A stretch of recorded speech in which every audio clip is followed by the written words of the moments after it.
the kindergarten where our daughter was caught on fire. My husband, Chris, rushed in without hesitation, but came out holding a stranger's little girl, Tina's dad.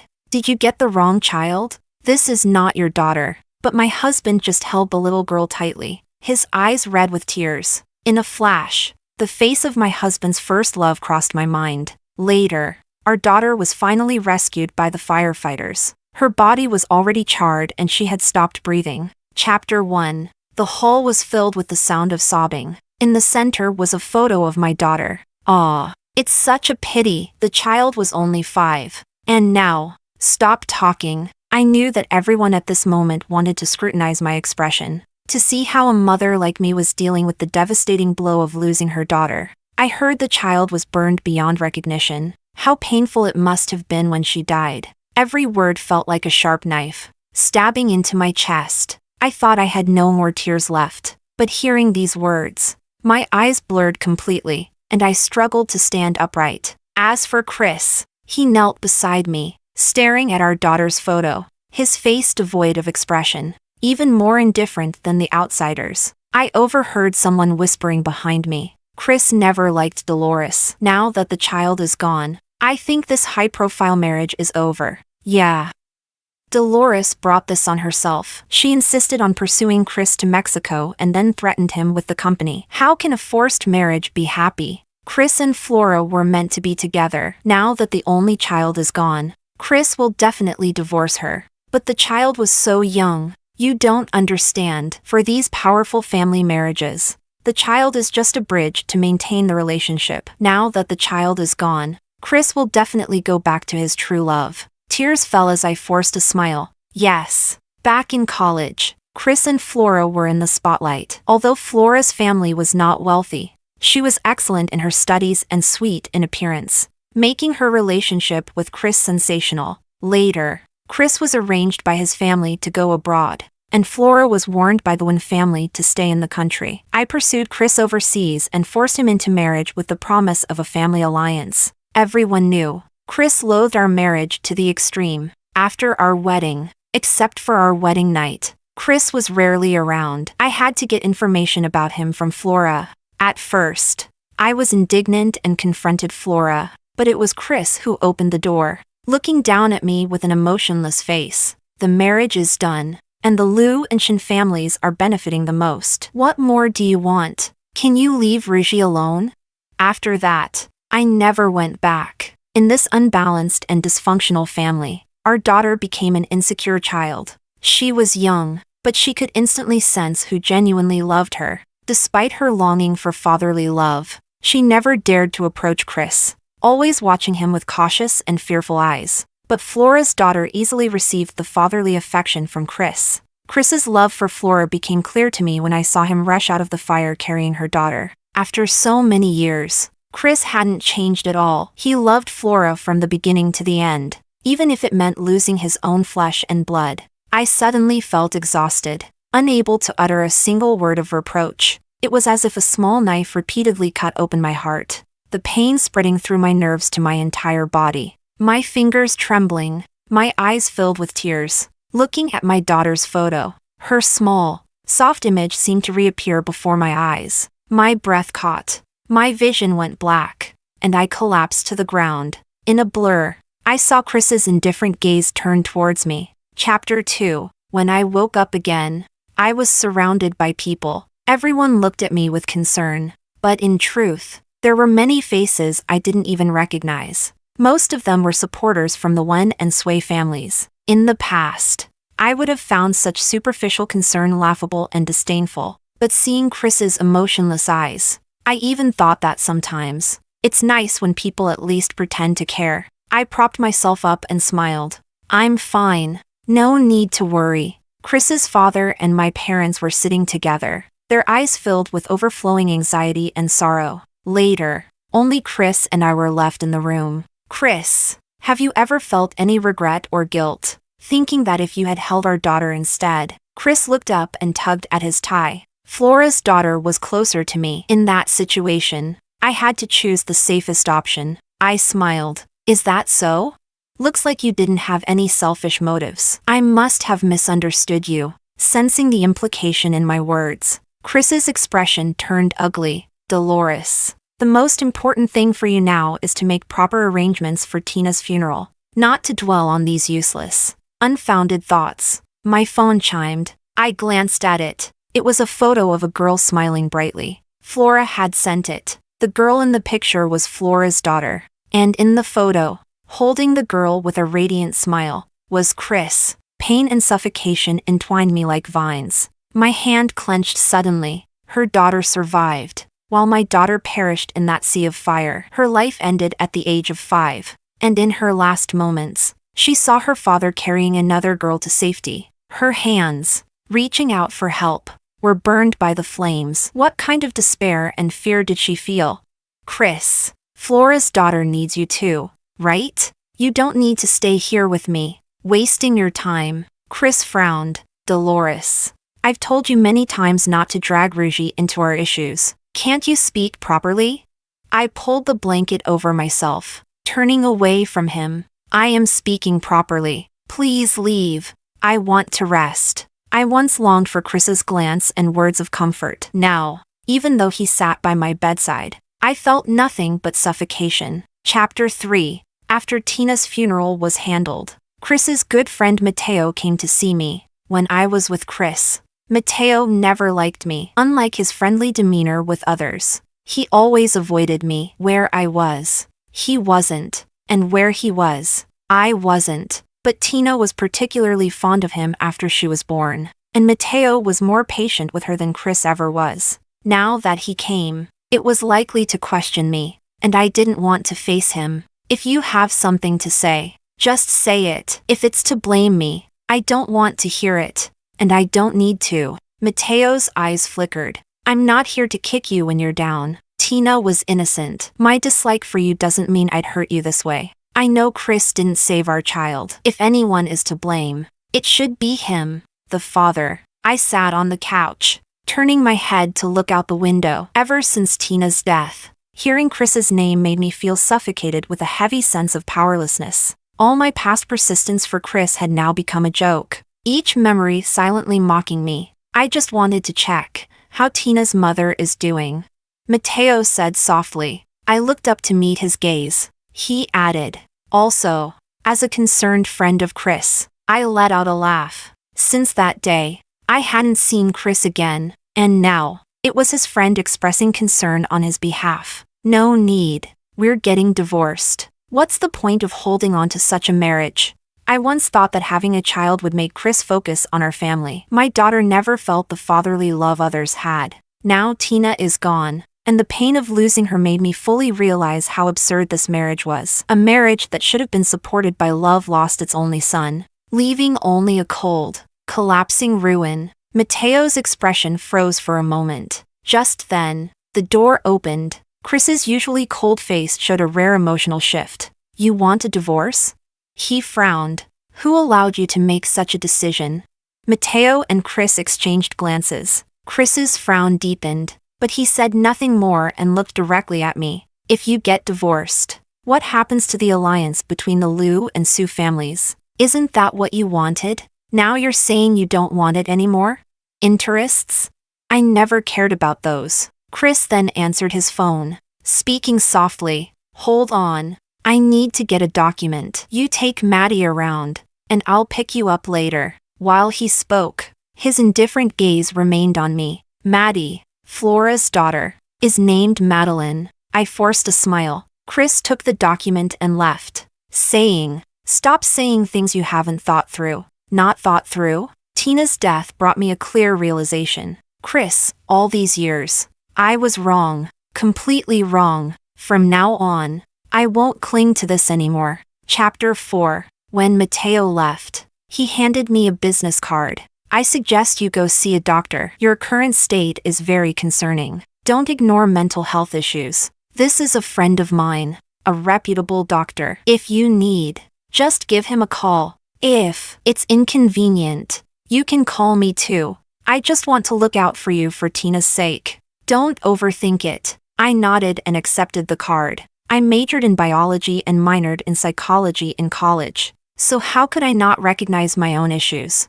I understand. Thank you. I couldn't save myself. Even attempting to save myself was excruciatingly painful. Since being with Chris, my depression and anxiety had worsened. A woman who places all her focus on her family derives most of her joy and pain from it too. The joy my daughter brought balanced me, allowing me to ignore the feelings of neglect and criticism. She often jumped into my arms, pleading cutely, "Mommy, I don't want to go to school," or she would hug me with her little arms, smiling, "Mommy, I missed you so much." But now that my daughter is gone, all I have left is a heart covered in dust, devoid of any hope. Chapter 5. After that, my best friend often stayed by my side. "Oh, come on. Stop looking at your phone and chat with me, will you?" My best friend Alina hugged my arm and snatched my phone, hiding it behind her. I smiled softly. I just wanted to look at Tina's photos. Alina's smile froze for a moment. She lowered her eyes and then hugged me tightly. "Dolly, Tina wouldn't want to see you like this. Life will get better. Don't make her sad." After seeing Alina off, I picked up my phone again. I knew there was probably some news I shouldn't see. It would likely be about the so-called scandals of the wealthy, exposing the death of an heiress, accompanied by comments from netizens piling on. As I scrolled through my daughter's photos, a headline from an entertainment news alert caught my eye. Hashtag heiress's death, when heir reunites with first love hashtag. Hashtag heiress's death, when heir finds new love hashtag. The accompanying picture showed two figures walking side by side, very close. Flora's hand was clutching Chris's sleeve, her head tilted up, looking at him. I had expected that Chris would go back to Flora after our child was gone, but I didn't expect it to be so soon. While the media was extensively reporting my daughter's death, he could still reunite and fall in love with someone else. The bracelet on Flora's wrist gleamed warmly in the sunlight. I had seen it in Chris's study before. It was in a blue velvet gift box, prominently displayed on the desk. I had picked it up with a smile, only to be scolded by Chris. "Who said you could touch my things? Dolores, how many times do I have to tell you why I married you? Don't you have anything else to do?" I closed the box and left the study without a word. So it was for Flora. I remembered when I first fell for Chris in college. I always liked to show my sincerity with money, almost obsessively pursuing Chris, high profile and flamboyant, always following him around. Back then, no one knew I was the heiress of the Sway family. Everyone just saw me as another wealthy suitor of Chris. I often tugged on his sleeve. "Chris, do you have plans for lunch? Let's eat together. My treat. Do your friends want to join?" I smiled at him. Chris would knock on my head. "Are you rich or something? Treating everyone like this?" I'd curl my lips. "If I run out of money, can you cover me?" At that time, I thought Chris genuinely liked me, so I let my feelings grow wildly. Disregarding any rumors about Flora, I arrogantly didn't see any girl around him as a threat. Later, Chris's attitude toward me became more impatient and cold. "Dolores, you should spend more time on yourself. After all, you'll have to take over your family's company someday, right?" When a reporter exposed my identity, it caused quite a stir at school. I never thought Chris would use it as an excuse to avoid me. I smiled stiffly. "Take over what? Are you angry? I should have told you." But I was afraid it would create a distance between us. He coldly interrupted. "I don't care about that. What I mean is, don't follow me around anymore." As I was about to follow him, Flora linked her arm through his. Flora naturally clung to Chris. With her academic excellence, looks, and gentle demeanor, they truly matched. "See, I told you. Flora is the one. Dolores is too strong-willed for Chris." "Yeah, Flora and Chris have known each other for a long time, right? They're a great match. Dolores is too high and mighty. She's not suitable for someone like Chris from an ordinary background." I really thought it was my family that made Chris feel pressured. I explained myself endlessly, tried to please him in countless ways, but he remained cold towards me, until just before graduation. I met Chris at an auction within our social circle and realized he was actually quite wealthy. I never gave up on pursuing him. When I heard he and Flora would be separated, with him going to Mexico to study, I naturally pursued him relentlessly. I believed my sincerity could win his heart, or at least, Time would make him love me. In the end, I forced him into marriage with the lure of family benefits. Now, I should understand. Some things don't have a result just because you persist. My daughter's death woke me up. I picked up the phone and dialed. Lawyer White. Please draft a divorce agreement. Chapter 6. I moved out of the Wynn family home, taking all of my daughter's belongings with me. Just as I was about to leave, I ran into Chris. He was holding some documents and angrily grabbed my hand, slamming the door shut. Chris loosened his tie forcefully, looking down at me with a commanding gaze. He threw the documents on the table. What is this? Divorce? I held my suitcase and looked up at him, expressionless, with a slight smile. Yes, let's divorce. Chris, all these years, I've wronged you, keeping you tied to me because of what happened back then, but I have been punished too. I have lost my daughter. Chris's jaw tightened. He spoke in a cold tone. Is this another one of your tricks? Dolores? Are you trying to make me change my mind by retreating? Mentioning the past. Chris clenched his fist. Do you think an apology can erase what happened back then? I don't want to talk about it. Anyway, I don't want to hear it. I don't agree to the divorce. And you need to calm down. Stop bringing me these ridiculous agreements. Tears started falling from my eyes in large drops. Even I was surprised. Not knowing where these emotions were coming from, I suppressed the suffocating feeling in my chest. Speaking slowly, I've stubbornly clung to you all this time. Chris, I've realized my mistake. I'm letting you go. You can be with Flora. I will take the blame upon myself, so no one will stand in your way. Is that okay? Chris stared at me for a long time. After a prolonged silence, he seemed to smile. Dolores, I'll ask you one last time. Do you really want a divorce? I nodded without hesitation. Fine, divorce it is. I gave you a chance, Dolores. If you ever come back to me, I'll only look down on you. With sharp strokes, he signed the divorce papers and walked away. Chapter 7. Flora came to see me. She brought her daughter and carried a fruit basket. Dolores. Long time no see. Indeed, it had been a long time since I went to Mexico with Chris. I hadn't seen Flora. Back then, when I heard people say that Chris liked Flora, I had gone to confront her. Flora, are you dating Chris? Flora smiled at me. I'm not comfortable answering that. Sorry, I smiled. Then I'll assume there's nothing between you two. Flora's expression stiffened. She forced a smile. Miss Sue can think that way, but others might not. Besides, you've been pursuing aging for so long. If there was a chance for you two, wouldn't it have happened by now? If he really liked you, why would he let the rumors about us persist?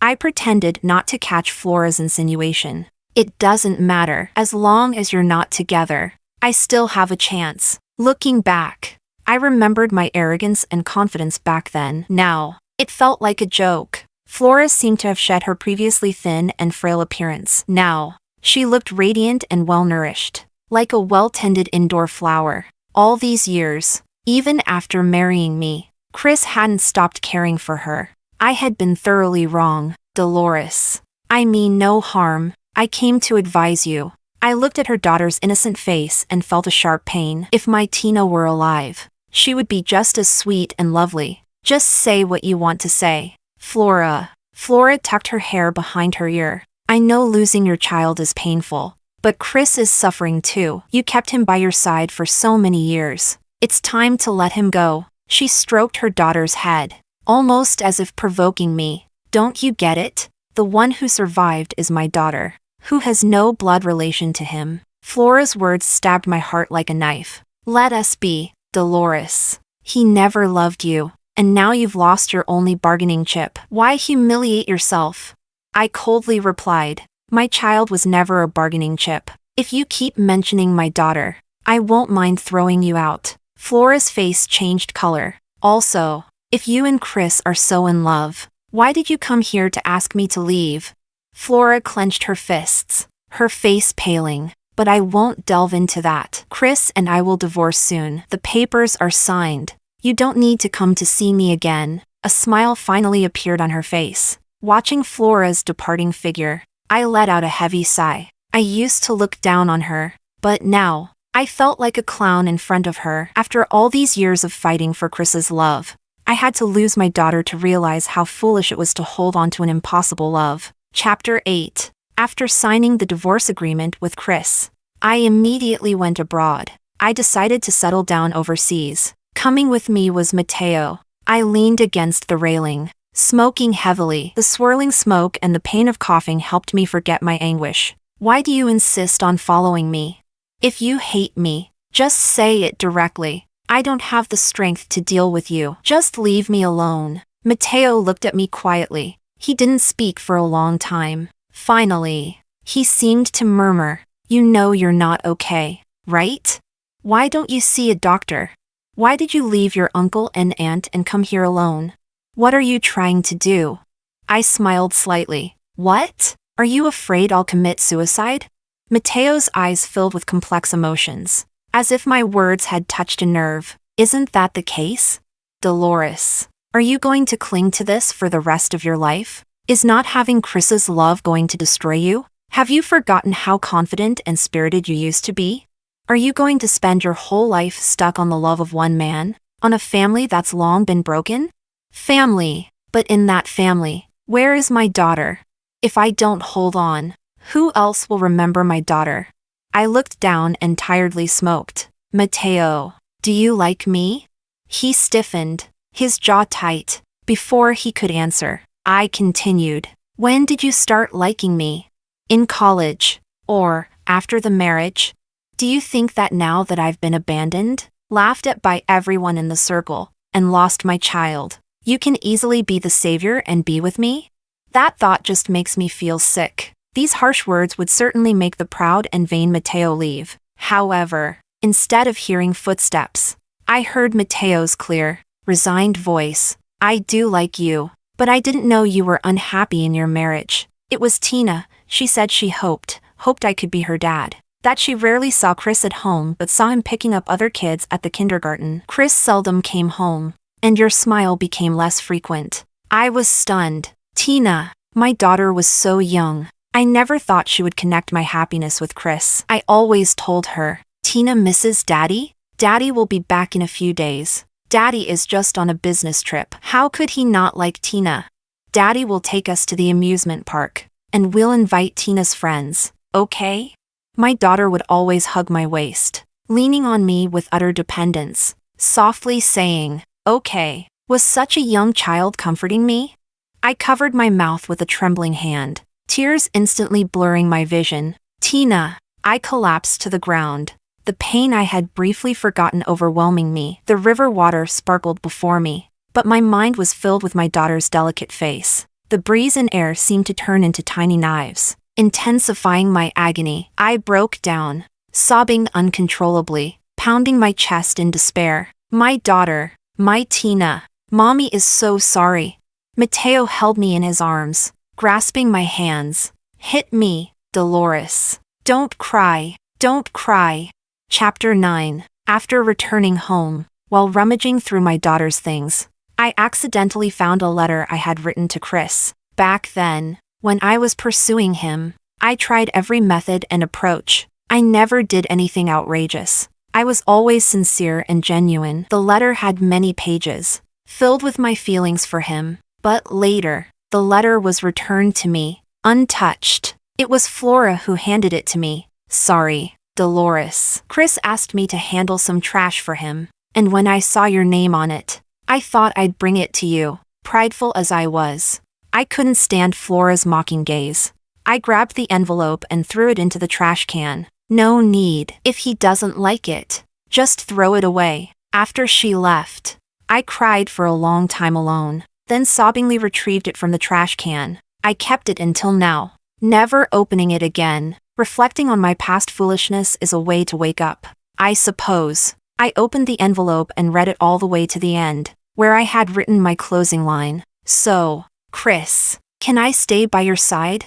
I scoffed and was about to throw it away when I noticed familiar handwriting on the back of the last page. It was Chris's handwriting. It read, "Dolores, I will never like you. Don't hurt yourself. There's no need to waste your time on me." If I had seen that back then, would I have hesitated for a moment? Would it have prevented my current fate? I decided not to dwell on it. I took out my daughter's clothes and toys and placed them beside me. I couldn't find her favorite music box, likely left at the Wen's house. I was about to call Chris. Suddenly, a message popped up on WeChat. It was from Flora. In the photo, Flora's daughter and Chris were sitting face to face. Chris was smiling, and the girl was holding Tina's music box while Chris gently patted her head. Feeling a lump in my chest, I dialed Chris's number. Chris's clear voice came through the phone. I told you, Dolores. I'll only look down on you if you're trying to get back together with me. I interrupted Chris. Give me back my daughter's music box. What music box? The music box Flora's daughter is holding. Chris paused. It's just a music box. You took so many of Tina's things. This child likes it, so I let her play with it. I took a deep breath. That's my daughter's thing. Chris, you can't just give it away. You don't have the right. Fine. If you want it, come get it yourself. Chapter 10. I bought a ticket to return to the country the next day. Mateo insisted on coming with me. I felt irritated. Mateo, do you like me? I asked maliciously. When did you start liking me? In college. Or after the marriage? Do you think that now? Having been abandoned, laughed at by everyone in our circle, and having lost my child, you can easily be the savior. Seeing Mateo's increasingly strange expression, I froze. My mind was in turmoil, images replaying before my eyes. These words, I seemed to have said them exactly the same way before. Mateo grabbed my arm, his eyes overflowing with concern. Dolores. My fingertips trembled uncontrollably, but I couldn't remember when it had happened. I desperately tried to recall, but the fragments vanished, leaving a blank space. Tears slid down my cheeks, and Mateo held me tightly in his arms. We're going to the hospital. We're going now. Chapter 11. Dissociative amnesia and severe depression. I stared at the diagnosis slip for a long time. I tried to curl my lips into a mocking smile, but it felt as if I had no strength left. Mateo held my hand tightly, more anxious than I was. We'll get treatment, okay? Let's do it for Tina. A flicker of light appeared in my eyes as I recalled the times Mateo came to take Tina out to play. Uncle, can we ask Mommy to come with us? I want the three of us to go out and play. Mateo would usually glance at me without any emotion and then gently pinch Tina's cheek. Your mommy doesn't really want to go out. Uncle will take you, and we'll have even more fun, okay? Back then, I never delved into Mateo's gaze. Now that I think about it, it seemed the same as before. His eyes always carried a hint of probing, nervousness, and gentleness. I nodded. Okay. Chapter 12. Dissociative amnesia was worse than I thought. That day, it was raining. Mateo and I were out for a walk. The light drizzle turned into a downpour, and we took shelter under a pavilion. In a daze, I suddenly remembered something and grabbed Mateo's hand. It's all your fault. You insisted on taking me out, and I forgot to pick up Tina. Mateo's expression froze, his eyes trembling for a moment. Dolores, where are you going to pick up Tina? I frowned and shook him off. What do you mean where? I brought Tina to Germany to play, and left her with the Smiths. Don't you remember? Mateo tightly gripped my hand, his face contorted with pain. Dolores, you're sick. Tina is gone. What are you talking about? Mateo, you're the one who's sick. A car sped by. A black-haired girl came into my view. Her eyes darted around in panic. She held a beautiful doll in her arms, standing in the middle of the road. Paralyzed with fear, the car drew closer and closer. The girl's face overlapped with the image of Tina in my mind. My heart tightened, and I rushed toward the girl. Tina! The car brushed past my arm, leaving a bloody wound on my elbow. The girl screamed and cried, and I finally saw her face clearly. She had an Asian face, but she wasn't Tina. The girl was quickly taken away by her parents. Mateo knelt beside me, his suit soaked through, his hair dripping wet. He held me tightly in his arms. His voice seemed to break. Dolly, Dolly. Leaning against Mateo, I felt exhausted. Placing my hand on his arm, I remember now. Tina is gone. Chapter 13. When I woke up again, I was lying in a hospital bed. I frowned and rubbed my forehead. I felt sore all over. The room was empty, but I could hear arguing outside the door. I threw back the covers, stood up, and walked closer. A familiar voice reached me. Mateo. What do you mean? Do I need your permission to see Dolores? You're divorced now. You have no relationship with her anymore. I'm still her ex-husband, someone who lived with her for many years. The man's voice was low and angry. Step aside. I don't want to argue about your relationship. I just need to know why she's in the hospital and how she's doing. Chris, you're marrying Flora, right? Do you think she wants to see you now? My affairs with anyone are none of your business. Mateo, if you insist on blocking me, I need to ask, how long have you been coveting Dolores?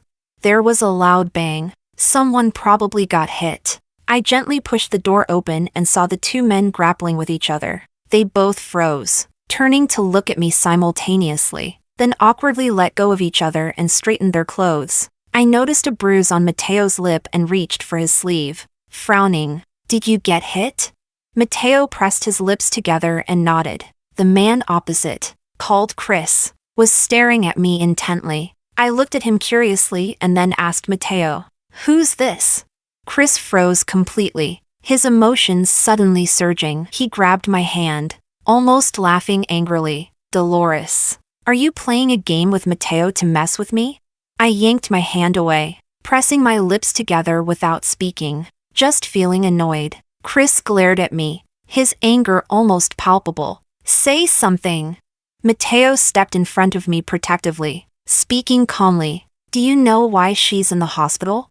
Chris stiffened abruptly. Dissociative amnesia. She forgets traumatic events. Chris. She's forgotten you but remembers me. Chris's pupils constricted, and he looked at me, his eyes fixed. How could she forget me? I interrupted their conversation. Mateo, accompany me inside. My back hurts a bit, probably from yesterday's impact. Mateo nodded. Chris grabbed my arm. Dolores, I'm not marrying Flora, and I didn't throw away the things you left at home. I can help you with your treatment. Anyway, I have less work recently. I kept our daughter's music box, waiting for you to come back. Without looking back, I entered the room. Sorry, I don't remember you now. Let's talk about this when I do. I knew the man behind me hadn't left. I felt his gaze on me like a thorn in my back, long and unrelenting. Chapter 14.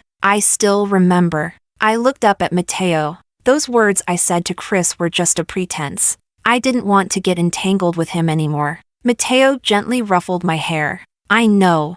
I was stunned for a moment, then recalled Chris's expression earlier. After knowing about my illness, he seemed quite anxious.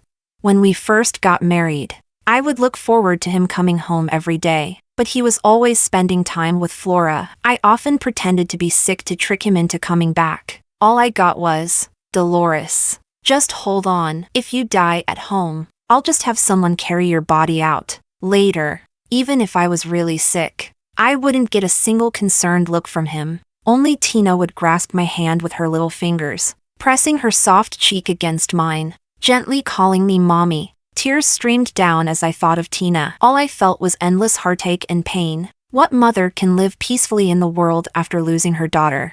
I can't, and I don't know how to. Chapter 15. My amnesia and depression have somewhat improved, but I often dream about the day my daughter left. She cried for help in the fire, desperately calling for her father, only to watch her body burn and melt in the flames while her father carried someone else's daughter to safety. Tina used to love watching cartoons. The educational stories in them always made her ask many questions. She once asked me, Mommy, if I get sick, will you protect me?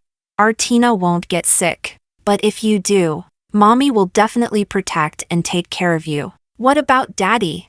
Daddy will surely protect you too, no matter when. In the end, the scenes in my dreams would change, transforming into Tina laughing and jumping into my arms. But as soon as I reached out, she would suddenly disappear. I would wake up with a start, gasping for breath, tears streaming down my face. Tina, will you blame Mommy?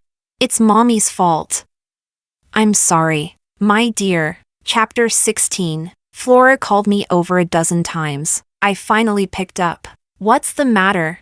She sounded frantic and accusatory. Chris was in a car accident. I gripped the phone tightly. So what? What does that have to do with me? Do you want me to go see him? Flora took a deep breath. Dolores, I know you resent him for not being able to save your daughter, but now he's on the verge of death. If you have any conscience left, you should come back and see him. I didn't hit him, even if I did. I wouldn't have that kind of conscience. But he went racing because he found out about your illness. He deliberately crashed into the mountainside, and he might not survive. There was a long silence on the phone. I could hear Flora's sobs on the other end. Dolores, I never should have fought with you. Chris never loved me. I frowned. Flora continued. Do you know why I could take advantage of the situation in college? Do you know why no matter how much you tried, you could never win Chris's love? Have you ever thought about your identity? Dolores, your mother once held the position of the company president. Did you know that? And the person who competed for the same position and died the same year was Chris's mother, Deborah. I tightened my grip on the phone. What do you mean? Are you saying my mother caused Chris's mother's death because of the job? Flora's voice was urgent. In any case, that's the reason Chris stayed by your side but always pushed you away. So, this was why Chris always thought I prioritized personal gain and would stop at nothing? He even believed our daughter was a tool I used to keep him. I suddenly found everything absurd. He's on the brink of death now. I hope you can come and see him. He's a victim too. He lost his mother when he was 14. Dolores. I abruptly interrupted. Flora, I never stopped Chris from revealing those secrets. Besides, I don't believe my mother would do something like that. Between Chris and me, it ended when my daughter left. If he ever loved me, then all of this was his own choice. No one forced him. Chapter 17. Later, Mateo brought me the music box. He also brought a letter from Chris. In the letter, he seemed like a different person. It was long, very long, as if he was afraid he would never have another chance to speak. I'm sorry, Dolores. The day of my car accident, Dad cried. He said I kept mentioning your name. After hesitating for a long time, he finally told me the truth about my mother's death. They were arguing. My mother wasn't paying attention, and she crashed the car, dying in the accident. I'm sorry, Dolly. I'm sorry. I could never come to terms with my mother's death, and I projected all those complicated emotions onto you. I love you. From the moment you approached me, from that moment on, my eyes were always on you, but I could never accept that I had fallen in love with you. So I kept tormenting you and myself. The day Tina left. I know this sounds like an excuse. I didn't see our daughter then. Flora's daughter was closer, and I saved her child. The reason I was always close to Flora was because my mother was once helped by her parents. Dolores, when I saw you sick and forgetting about me, an unprecedented fear and panic surrounded me. I couldn't accept you forgetting me. I'm sorry. I know that saying more is futile. This car accident is my way of atoning. I've lost my legs and will never be able to stand again. Would you turn back once more out of pity for me? I folded the letter and placed it in Mateo's hand. Throw the letter away. No need to reply. Between Chris and me, maybe there was love. But now, I don't want to dwell on those feelings anymore. My obsession is long in the past. Chris's remorse and atonement have nothing to do with me anymore. I just want to live well. For my Tina. To live well. Chapter 18. I saw Chris again 3 years later. By then, my dissociative amnesia and depression had mostly healed. I was walking with Mateo in Cologne Square. Mateo was pushing a wheelchair. When our eyes met, Chris froze, staring at me without blinking. I held onto Mateo's arm, looking down at Chris without any emotion. Chris's hands were on his knees, gripping them tightly, his gaze a mix of evasion and insecurity. Yet he still spoke. Long time no see. I nodded. Long time no see. How have you been? Pretty well. Chris's eyes flickered, filled with guilt and regret. Back then, that letter. Let's not talk about the past. Between us, it ended a long time ago. Tears fell from Chris's eyes, and I looked away without any emotion. Pigeons surrounded the fountain nearby. In that instant, white doves took flight, toward the bright blue sky, toward the sunset. Their fluttering tails reminded me of what my daughter once said. "Mommy, I want to be like a white dove too, flying high and far. So amazing! Mommy, you be the dove, Mommy. Let's fly far away together." Tina, Mommy is listening to you, flying toward freedom, toward the distance, higher and farther. In a certain moment, in an instant, at every choice I make, Tina seems to be by my side, always, in another way, by my side.